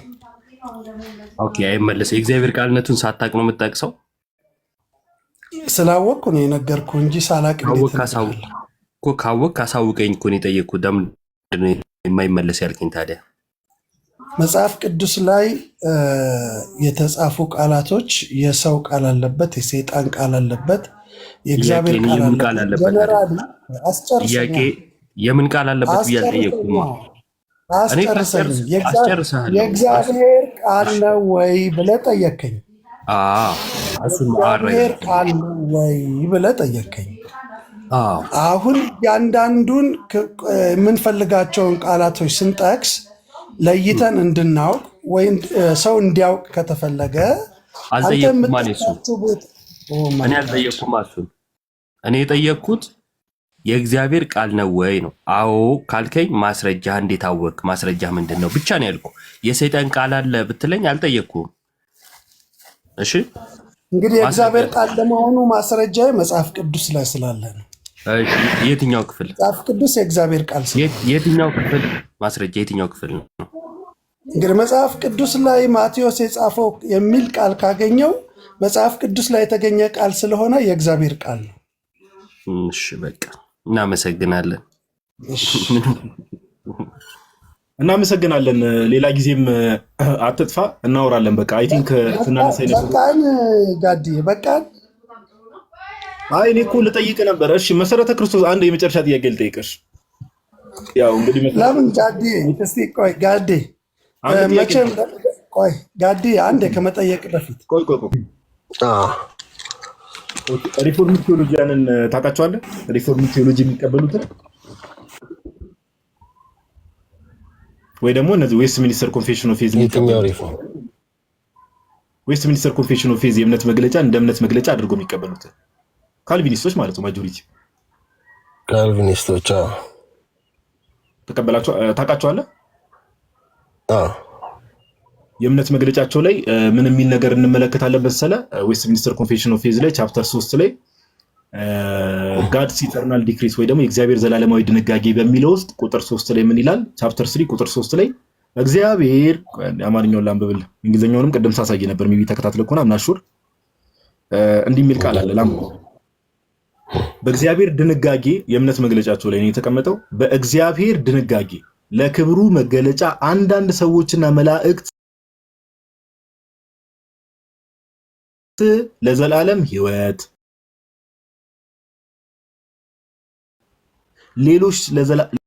ሌሎች ደግሞ ለዘላለም ሞት አስቀድመው በእግዚአብሔር ተወስነዋል ይላል።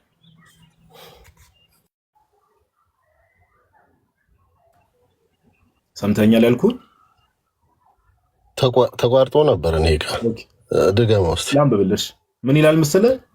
በኋላ ገብተህ ቼክ እንድታደርገው ነው እንድታነበው። እኔ ቀደምም ሳሳይ ስለነበረ ክሮስ ቼክ ማድረግ ከፈለግ ከዚህ ውይይት በኋላ ዌስት ሚኒስተር ኮንፌሽን ኦፍ ፌዝ ቻፕተር 3 ጋድስ ኢተርናል ዲክሪስ በሚለው ስር ቁጥር 3 ላይ እንደዚህ ይላል። በእግዚአብሔር ድንጋጌ ለክብሩ መገለጫ አንዳንድ ሰዎችና መላእክት ለዘላለም ሕይወት ሌሎች ደግሞ ለዘላለም ሞት አስቀድሞ በእግዚአብሔር ተወስነዋል ይላል። እምነት መግለጫቸው ላይ ነው የተቀመጠው።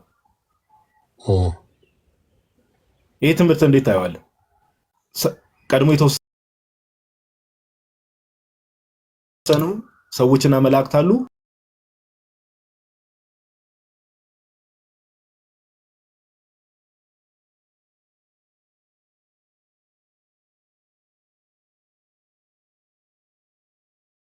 እንግዲህ እንደ ሙሉ ወንጌል ከጠየቀኝ ይሄ የካልቪኒዝም አስተምህሮ በኢትዮጵያ ውስጥ ዲኖሚኔሽናል አይደለም።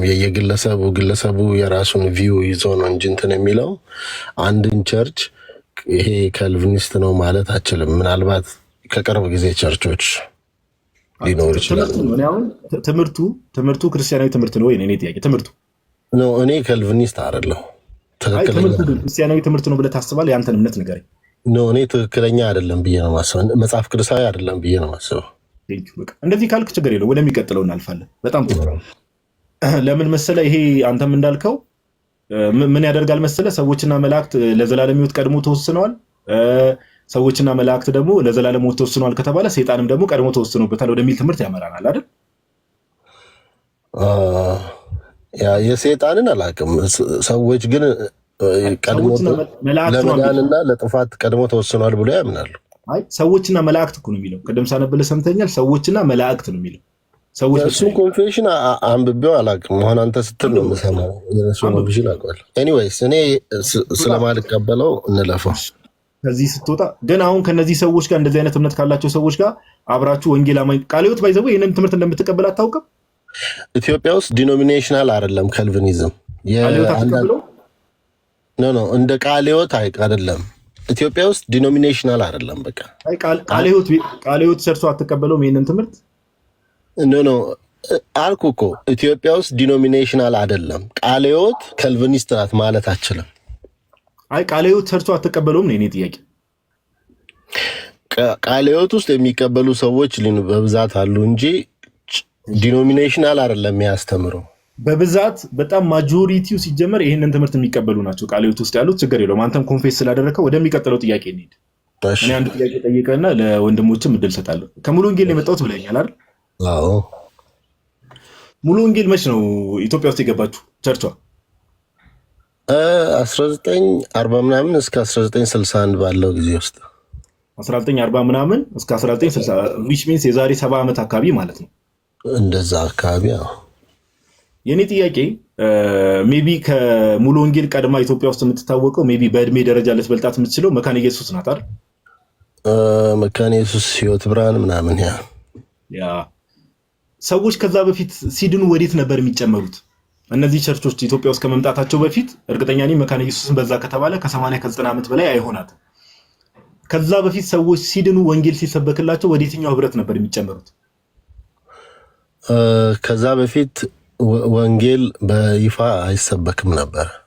ማስረጃ ያው ማስረጃችን ቤተክርስቲያን አሁን አንተን ጠየቀና ቤተክርስቲያን በዛ ጊዜ ኢትዮጵያ ኦርቶዶክስ ተዋህዶ ቤተክርስቲያን ነበረች። ሰዎች ያኔ ቤተክርስቲያናችንም ነበረች። ከዛ ባለፈ ከግብጽ ጳጳሳትም እየተላኩላት ከዛ ባለፈ ወንጌልን ትሰብክ ነበር። እኔ ማስረጃ እሰጣለሁ። አንተ ግን ያኔ ወንጌል አይሰበክም ነበር ያልክበትን ማስረጃ አስተኝ። ኦኬ ወንጌል መስበክ ማለት መሰለህ ሊትራሊ ለአንድ ሰው የመጽሐፍ ቅዱስን ወንጌል ተሰብከውና ከዛ በኋላ ያ ሰው ሲለወጥ ነው ወይ ሲቀየር ነው ወንጌል ተሰበከ የሚባለው። ከዛ በፊት በነበረው አይሰበክም ብለሃል። ከዛ በፊት ሰዎች ወዴት ሲድኑ ወዴት የሚጨመሩት ስለ አይሰበክም ብለሃል። ማስረጃ አስተኝ። እሱን ነው እኮ እየነገርኩህ ያለሁት። ማስረጃ አስተኛ አይሰበክም ያልክበት። የኢትዮጵያ ኦርቶዶክስ ቤተክርስቲያን አንድ ሰው ተሰብኮ ሳይሆን ኢትዮጵያዊ በመሆኑ አንዳንድ ጊዜ ከቤተሰብ በመጣ ዝም ብሎ ነው ኦርቶዶክስ ሆኖ የሚኖረው እንጂ ወንጌል አሁን ለምታወራቸው ነገሮች ለእያንዳንዱ ነገር ባይዘው ማስረጃ ጠይቃለሁ። አሁን ያለ ማስረጃ ማውራት ትራፕ ውስጥ ይከታል። መጀመሪያ ለጠየቁ ጥያቄ ማስረጃ እስቲ ወንጌል ያኔ አይሰበክም ያልክበትን ማስረጃ እስቲ። ታሪክ እኮ ነው ይሄ እንትን አይደለም። ታሪክ ይሄው በትልቁ ላድርግ። ታሪክ ከፍተህ ያኔ የነበሩ ጽሁፎች ሊሆኑ ይችላል፣ በዛ ጊዜ የነበሩ ሰዎች ሊሆኑ ይችላሉ። አሁንም የተጻፈ ጸሐፊ ካለ ምናምን ነገር ያኔ ወንጌል አይሰበክም ነበር ኢትዮጵያ ውስጥ ያልክበትን ማስረጃ እስቲ። አንተ አሁን ወንጌል ይሰበካል የምትለውን እስቲ ንገረኝ። እኔ ሰምቼ አላውቅም። በታሪክ ደረጃ የሌለ ነገር ስለሆነ ምንም ማሳይ ነገር አንተ አልነበርክም ሲጀመር። አሁን ማስረጃ አለ የለ? ለምኑ ያኔ ወንጌል አይሰበክም ብለህ ለተናገርከው ቅጥፈት ማስረጃ አለ ወይስ የለም? ቅጥፈት አይደለም፣ የሌለ ነገር ነው። የሌለ ነገር ላሳየህ አልችልም። ኤግዚስት የማያደርግ ነገር ማስረጃ የለም እንደማይሰበክ። የሌለ ነገር የለም እኮ ከሌለ ማስረጃ የለም። እሱን ነው እንደማይሰበክ የጻፉ ሰዎች ምናምን የሉ። ምንም ማስረጃ ሳይኖር ኬት አምጥተን ነው ይሰሽ? ኬት ነው ያመጣው አንተ? ቢኮዝ እኛ ኦርቶዶክስ የሆነው ኦርቶዶክስ የነበሩ ሰዎች ኦርቶዶክስ የሆኑት ስለአንተ አላወራውም እኔ። አንተ ያኔ አልነበርክም ሲጀመር። ማስረጃ አንተ ያኔ ወንጌል አይሰበክም ያልከው መጽሐፍ አንብበህ ነው? ከመጽሐፍ ላይ አንብበህ ነው? በታሪክ ደረጃ የተጻፈ ነገር የለውም ኦርቶዶክስ ወንጌል። ከምን ሰምተህ ነው ታዲያ አንተ ይሄን ያመንከው? ከምን ሰምተህ ነው ያኔ ወንጌል አይሰበክም የሚለውን ነገር የተናገርከው? ከመጽሐፍ አንብበህ ካልሆነ ዶክመንተሪ የተጀመረው በወንጌላውያን ነው። ምንም የሌለ ነገር ምን ላሳይህ? ምንም ማሳይ ነገር የለም። እሺ ማስረጃ የለም። በቃ እሺ ወደሚቀጥለው ጥያቄ እንሂድ። አይ ነው ያንተን ማስረጃ እስቲ ያወራው ስለሆነ ቆይ ተረጋጋ። እዮባ ታወራዋለህ ካለህ ማለት ነው። ከዛ ናቲ ደግሞ የሚቀጥል ሰው አንድ ሰው አስገባለታለሁ። ቀጥል እዮባ። አይ ናቱ ካለው የናቱ ያናግረው አልሰማችሁም እና አዲስ እንዳይሆን ናቲ ሰላም ብለን አንተ ሰውዬ ዲያቆን ናታኒ እንዴት ናችሁ? ሁላችሁም ጋዲሳ ይሄንን አንድ ነገር ልጠይቅ በዚህ ጉዳይ ላይ። ተረጋጋ ናቲ። መጽሐፍ ቅዱስ ህትመቶች እስቲ ዓመተ ምሕረቶቹን ንገረኝ። 18 ቤት የሆነ አንድ አለ መጽሐፍ ቅዱስ ህትመት? አዎ፣ አረ ከዛ በፊትም አለ በኦልደስትም አለ። እንዲሁ መረጃውን ፈልጌ ነው። 18 ስንት ላይ ነው የነበረው? 1850 አለ። 1850 አለ? አዎ የኃይለ ሥላሴ 1749 አለኝ። በጣም ጥሩ። አሁን ጋይስ እንዴት እንደምንይዘው አሳያቸዋለሁ። ናቲ እየተቀጥላለ። ያኔ መጽሐፍ ቅዱስ ሲታተም የነበረው ለምንድን ነው? ለቤተ ክርስቲያን። እሱን ምን እንዲደረግ ነው መጽሐፍ ቅዱስ ሲታተም የነበረው? ለማስተማሪያ ነው። በቤተ ክርስቲያን ውስጥ ለማስተማሪያ። ምን ለማስተማር? የእግዚአብሔርን ቃል። ጋይስ ስሙት የሚለውን ነገር አንዴ ቆይ። ኦኬ ጋዲሳ ወንጌል መስበክ ማለት ነው። ቆይ ወንድሜ ራስህ እዚህ እኮ ያጋልጣል። የኛ አምላክ ወንድሜ ቀልድ እዚሁ ነው ሰውን የሚያዋርደው። ስሙት። ሰምታችኋል?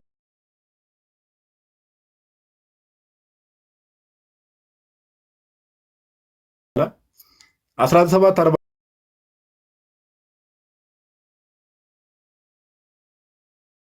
መጽሐፍ ቅዱስ እጄ ላይ ያለ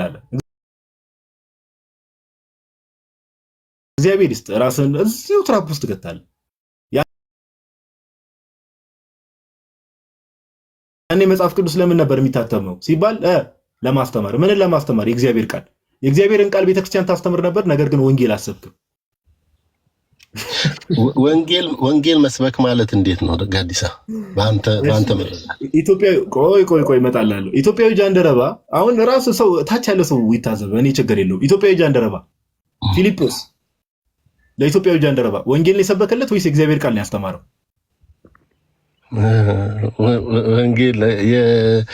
ወንጌል ነው የሰበከው ለሱ። የእግዚአብሔር ቃል አይደለም ያስተማረው? የእግዚአብሔርን ቃል ነው ያስተማረው። ግን እሱ ሊትራሊ ስለ ኢየሱስ ክርስቶስ ከመጀመሪያ ጀምሮ የነበረውን ነው ያስተማረው። ሰበከው። የእግዚአብሔር ቃል ስለማን ነው? በቤተ ክርስቲያን ውስጥ የእግዚአብሔር ቃል ማስተማር ማለት ወንጌል መስበክ ማለት ነው። የእግዚአብሔር ቃል ስለማን ነው? ቀላል ጥያቄ እኮ። የእግዚአብሔር ቃል ብዙ ነገር አለው። ወንጌል ብቻ አይደለም፣ ብዙ ነገር አለው። የእግዚአብሔር ቃል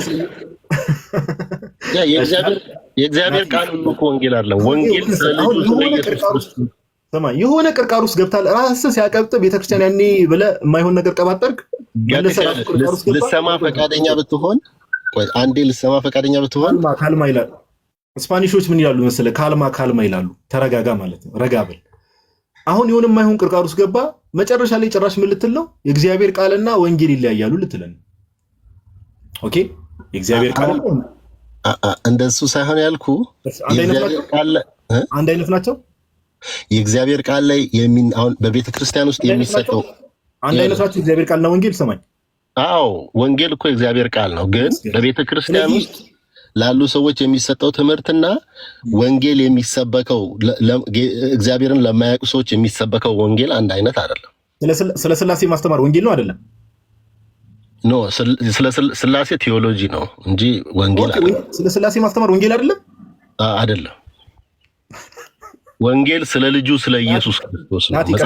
ናቲ ያለ እኔ እዚህ ላይ ይብቃኝ ወንድማችን። ገና ምሳ ሳልበላ በባዶ ሆዴ ስለ ሥላሴ ማስተማር ወንጌል አይደለም ስትለኝ ነበርና ናቲ ያለ ወዴ ምሳ ቆይ ወዴ ናታ ወንድሜ እዚህ በላይ አልችልም። እንደዚህ አይነት ቀልድም ሲበዛ ጥሩ አይደለም። ሆዴ ያሳምማል። ቀጥል ናቲ ሻስቲ አውራው ስለ ሙሉ ወንጌል ከሙሉ ወንጌል የመጣው ትምህርታዊ ነገር ማንሳት ከፈለክ ናቲ ይቀጥል። እዚህ ነገር ላይ ብዙ ነገር ስለዘባረቀ ይብቃው። ቀጥል ናቲ። ናታን ፈቃደኛ ከሆነ ከሱ ጋር ማውራት እንፈልገው ነገር አለ። ከዚህ ሲያወራ ይሰማል። ናቲ ይቀጥላል። አይ ናቲ በፈለገበት መልኩ ማኔጅ ያደርጋል። ናቲ ከሙሉ ወንጌል የመጣው ጥያቄዎች መጠየቅ ትችላለህ። አንድ ሁለት ጥያቄ ያው ብዙ ሰው ገፍተ ላይም ስላለ ሰዎች መቀበል እንዲያመቸን እንቀጥል። ናትሻ ቀጥል። እሺ ቴንክ ዩ እግዚአብሔር ይስጥልን። እሺ መዝሙር አቤት በድጋሚ እንኳን ደህና መጣ። ቅድም ጋዲ ያነሳል በዚህ በሪፎርምድ ቴዎሎጂ የግለሰብ አመለካከት ነው ብለህ ነበረ። ባይ ዘ ዌይ በሪፎርምድ ቴዎሎጂ ውስጥ ሪፎርምድ ቴዎሎጂ ራሱ የግለሰብ አመለካከት ነው ቴዎሎጂ ማለት ነው። ኖ የግለሰብ እንደሱ አይደለም ያልኩት። ኢትዮጵያ ውስጥ ዲኖሚኔሽናል አይደለም። ለምሳሌ አንድን ቸርች መርጠህ ይሄ ቸርች ካልቪኒስት ነው ማለት አችልም ነው። እሺ ለምሳሌ ካልቪኒስት ለማለት የካልቪኒስትን ፖይንት መቀበል አለባቸው። ካልቪኒስት ለማለት አረ እንደ ዲኖሚኔሽን አይደለም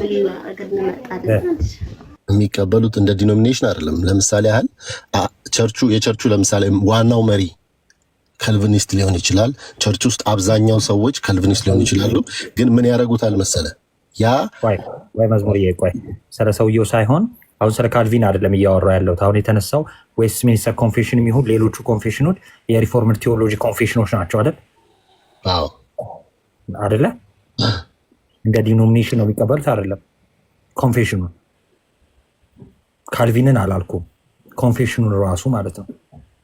አዎ ኮንፌሽኑን ምን ያደርግ አምጥተው ያለው ኢትዮጵያ ውስጥ ለአንድ ቤተክርስቲያን እንደ እንትን አሁን ለምሳሌ በዛን ጊዜ ዌስትሚኒስተር ኮንፌሽን በተጻፈበት ጊዜ እነ ካልቪን እንደሚይዙት አይነት አያያዝ ኢትዮጵያ ውስጥ አይደረግም ነው። እኔ አሁን ስለ ግለሰቡ ሳይሆን አሁን ቀጥታ የምትመልስልኝ መዝሙር ምንድን ነው? በሪፎርምድ ቴዎሎጂ ኮንፌሽኖች አሉ አይደለ? አሉ። እነዛን ኮንፌሽኖች እንደ ዲኖሚኔሽን ይቀበላሉ አይቀበሉም? ኢትዮጵያ ውስጥ ያሉት ለምሳሌ እንደ ዲኖሚኔሽን አይደረግም። የባፕቲስት ቸርቾች ኮንፌሽናቸው ምንድን ነው? ባፕቲስት አሁን አዲስ እንትን ያሉ የቅርብ ጊዜዎቹ ቃለ ሕይወትም በለው ባፕቲስትም ብቻ ባፕቲስት የሆኑ ማለት ነው። ባፕቲስት ቸርቾች ባፕቲስቶች እንደዛ ኢትዮጵያ ውስጥ አንዱን ከአንዱ ቸርች ብዙ መለየት አችልም። እንደ ዲኖሚኔሽን ስማቸውን የምትፈልግ ከሆነ ልንገርህ። ለምሳሌ ቤተል፣ ቃለ ሕይወት ብቻ ባፕቲስት ቸርች ተብለው የሚቀመጡ አሉ። ኮንፌሽን አላቸው አይደለ? የእምነት መግለጫ። ኦኬ የኢትዮጵያ ውስጥ ባፕቲስት ስማቸው ባፕቲስት የሆነ አሉ። አሁን ቅርብ ጊዜ የተቋቋሙ ናቸው። እነዛ ዌስትሚኒስተር ኮንፌሽንን እንደ ዲኖሚኔሽን የሚይዙ ናቸው። በዚህ ፐርፐዝ ነው የተቋቋሙት። ኢቨን የቱ ጋር እንዳሉ ራሱ አላውቃቸውም። ግን ከዛ ውጭ የድሮ ቸርቾች ይሄንን እንትን እንደ ዲኖሚኔሽን አይዙትም ነው። እሺ አደለ አድርግልህና አሰልቺ እንዳይሆን ለምሳሌ ቃለ ሕይወት ቸርች እና ቤተል ባፕቲስትም የሚባሉት ቸርቾች ለምሳሌ ቅድም እንዳለው ቅድም ያለውን ጋዲን ትተን ወደ ሌላ እንሂድ። ለምሳሌ የኢየሱስ ክርስቶስ ቤዛነት ውስን ነው ብለው ያምናሉ በቤተክርስቲያን ደረጃ ማለት ነው። እኔ እንደዛ አይነት ጽሁፍ አንብቤ አላውቅም። በቤተክርስቲያን ደረጃ የወጣው ጽሁፍ ያም እንደ መግለጫ ይሄ አቋማቸው እንደሆነ አሳውቆ ለምሳሌ ቃለ ሕይወት አውጥቶ አያውቅም። ኖ ኮንፌሽናቸው ቀጥታ ይላል የማዳን ስራው ለተመረጡ ነው ይላል። ከፍቼ ላሳየ ይችላል። እሱ አላውቅም፣ እኔ አላነበብኩትም፣ እውነት አላውቅም። እንደዚህ የሚሉ ግን ከመጽሐፍ ቅዱስ አስተምሮ ውጭ ናቸው አይደሉም? እኔ ነገርኩህ እኮ እኔ ካልቪኒስት፣ እኔ የካልቪን አስተምህሮ በተለይ ይሄ ፕሪኢሌክሽን የሚለው አይዲያ ትክክለኛ ነው ብዬ አላስብም። ትክክል አይደለም። ስለ ፕሪኢሌክሽን ሳይሆን ስለ ሊሚትድ አቶንመንት ነው። አምስቱ ይኸውልህ፣ ሰባቱም ቱላፕ አምስት ናቸው። ሰባት ቱላፕ ትክክል ነው ብዬ አላስብም። ስለዚህ ከመጽሐፍ ቅዱስ ውጭ ነው። ከመጽሐፍ ቅዱስ አስተምሮ ውጭ የዛ ተቃራኒ አቋም ያለኝ የአጋንንት ነው ማለት እንችላለን? አይ አንችልም። የአጋንንት ነው ማለት አንችልም፣ ምክንያቱም ቴዎሎጂ ስለሆነ። ኦኬ ከመጽሐፍ ቅዱስ ውጭ የሆነ አስተምሮ የክርስቶስ ሊሆን ይችላል? ይኸውልህ አንዱን መጽሐፍ እኮ ነው እኛም እነሱ የምንተረጉመው እና ቴዎሎጂ ነው። ቴዎሎጂን ዝም ብለን ከአጋንንት ነው ብለን መፈረጅ አንችልም። ቴዎሎጂ ስለሆነ ክሊር ላድርግልህ፣ ጥያቄውን ልመልስልህ። ለምሳሌ ከመጽሐፍ ቅዱስ ውጭ አስተምሮ አለ አይደለ? መጽሐፍ ቅዱሱን አይደለም ያልኩህ። መጽሐፍ ቅዱሱማ አንድ ነው የምትወስዱት፣ አንድ መጽሐፍ ቅዱስ ነው ያላችሁ። ያ መጽሐፍ ቅዱስ በተለያዩ ሰዎች በራስ አተረጓጎም የተለያየ አይነት ቴዎሎጂ ሊሰጠው ወይ ደግሞ አስተምሮ ሊወጣበት ይችላል አይደለ? በእናንተ በፕሮቴስታንቲዝም ማለት ነው። ከዛን አሁን አንተ የምትከተለው ከክርስቶስ የሆነ አስተምህሮ ነው አይደለም? ይኸውልህ እኔ ከክርስቶስ የሆነ አስተምህሮ ነው የሚለውን ሳይሆን የማየው እንደ ቴዎሎጂ ነው የማየው ሁለቱንም አስተምህሮች። ቴዎሎጂ የሰዎች መረዳት ነው፣ በአንድ ሀሳብ ላይ ያላቸው መረዳት ነው። መረዳታቸው ሁሉ ጊዜ ኢንቴንሽናሊ የሆነ ነገር እስካላየንበት ድረስ ለምሳሌ ያህል ኢንቴንሽናሊ ለሆነ ነገር ለእግዚአብሔር ስራ እንቅፋት ሆኖ እስካላየነው ድረስ ዝም ብለን መፈረጅ አንችልም። እንትን ብለህ ይሄ ሰይጣን ነው ማለት አችልም። እንደዛ እሺ ምን እያልከኝ ነው?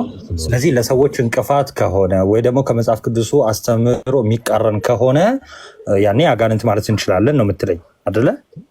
አይ ቴዎሎጂ እስከሆነ ድረስ አንልም። እንዴት የምናውቀው ነገር አሁን ለሰው እንቅፋት ሆነ ብለን የምንለው ነገር የለም። ለምን እንደሆነ ታውቃለህ? ቴዎሎጂ ሐሳቡ። ስለዚህ በአጭሩ ለምሳሌ አንድ ቴዎሎጂ ልንገርህ፣ ቆይ ቀለል አድርግ። አንድ ቴዎሎጂ ልንገርህ። ለምሳሌ ስላሴ በነገረ ስላሴ ለምሳሌ ስላሴን የማይቀበሉ ሶስት አካላትን የማይቀበሉ እግዚአብሔር አንድ አካል አንድ መለኮት ነው የሚሉ ይሄ የራሳቸው ቴዎሎጂ ነው አይደል? ይሄ ከአጋንንት ነው ከክርስቶስ ነው? ከአጋንንት ነው ከክርስቶስ ነው አይባልም። ቴዎሎጂ ነው ሄዲ ነጥብ። በቃ ስለዚህ አሁን አንተ ምንድነው ፍቅሩን በዛ እናድርግ ነው፣ ሁሉንም ሰብስበን እንያዝ አይነት ነገር ነው። ምክንያቱም መጽሐፍ ቅዱሳዊ የሆነ አስተምህሮ ከክርስቶስ ነው። በክርስቶስ ትምህርት የማይኖር ሲል ትምህርቱ ከክርስቶስ ስለሆነ ነው አይደለ? ያ ግን ይሁን ምን አለ መሰለህ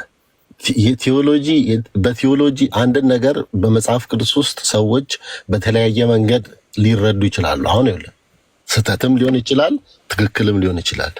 ግን ቴዎሎጂ እስከሆነ ድረስ የተለያየ አይዲያ እንደሆነ አድርገህ ነው የምትይዘው እንጂ ዝም ብለን ምንም ያለ ምንም ማስረጃ አይ ከኔ ተለይቷል እሱ ስለዚህ እሱ ሰይጣን ነው ማለት አልችልም። ነው እሱ ሰይጣን ነው በለው ሳይሆን አስተምህሮንም ሰይጣናዊ ነው ምናምን ማለት አልችልም። ምክንያቱም ቴዎሎጂ እስከሆነ ድረስ ሰዎች የተለያየ መረዳት ሊይዙ ይችላሉ። በዛ በቃ ወንድማችን ያው ኦልሬዲ ኮንፌስም ስላደረገ ያው ይሄ እንትን የማለት ነገር ነው። ቀደም እንዳልከው ኦልሬዲ የመሸሽን እንትን የማለት ነገር ስለሆነ ጠቅለል ያለ ሀሳብ ስጥበትና በቃ ይብቃው። ናትሻ እሺ ጋዲ፣ ከዛ በፊት ግን ቆይ አንድ እንዲመልስልኝ የፈለግኩት ነገር ነበር። ይቅርታና እንዳልከው ጠቅለል አድርገዋል። እኔም እድል ከሰጠኝ ማውራት የምፈልገው ነገር አለ ከናቴ ጋር። ችግር የለም ታወራለህ። ጥያቄ ልጠይቅ። መዝሙር ነገረ መለኮት ቴዎሎጂ ማለት ነገረ መለኮት ማለት ነው። ይህ ነገረ መለኮት ከእግዚአብሔር ነው አይደለም? ራሱ ሰዎች የሚረዱት ቆይ ልጨርስልህ።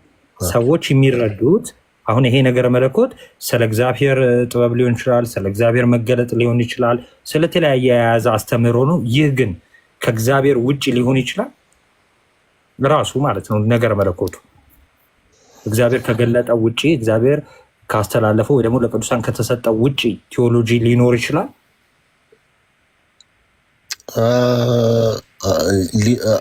ማለት እግዚአብሔር ሀሳቡን የገለጠበትን ሰዎች በተለያየ መንገድ ሊረዱ ይችላሉ። እሱ ቴዎሎጂ ሳይሆን ኤክስፕሬሽን ነው የሚባለው።